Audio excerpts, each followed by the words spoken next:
Dans ta volonté, Jésus, au nom de toutes les âmes, avec toi je continue dans cette 6e excès d'amour, désirant investir la noirceur du péché de mon je t'aime pour le transformer en douce lumière.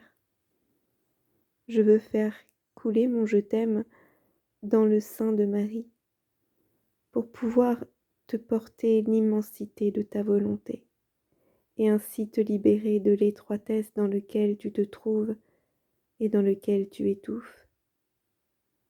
Je t'aime, Jésus. Que mon je t'aime dans ta volonté puisse t'offrir la liberté de ta divinité. Ma fille, partage mon intimité, viens toujours plus près de moi et demande à ma bonne mère de te faire une petite place dans son sein maternel, afin que tu puisses voir de toi-même l'état douloureux dans lequel je me trouve.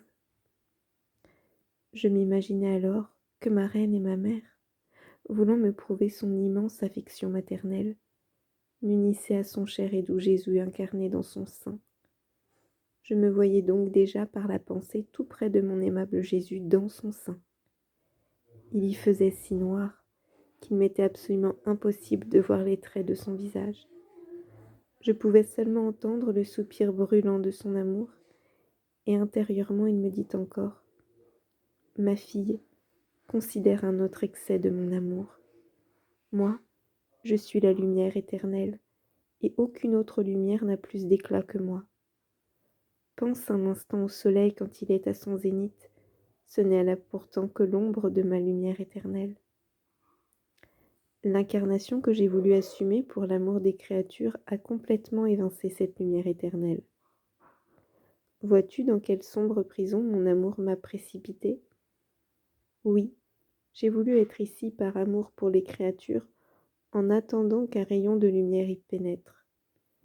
J'ai dû attendre 9 longs mois, dans cette nuit noire, sans étoiles ni repos. Je veille toujours en attendant que la lumière du soleil me rejoigne.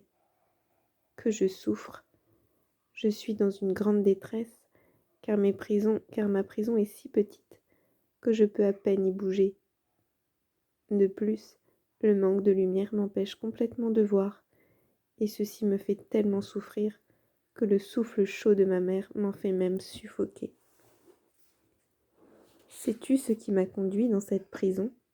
Qui m'a ôté la lumière? Qui m'empêche de plus en plus de respirer? C'est l'amour que je ressens pour les créatures. C'est la noirceur de leurs péchés, car chaque péché est une nouvelle nuit obscure pour moi. C'est la dureté du cœur de l'homme qui s'est fermé et se refuse à faire amende honorable.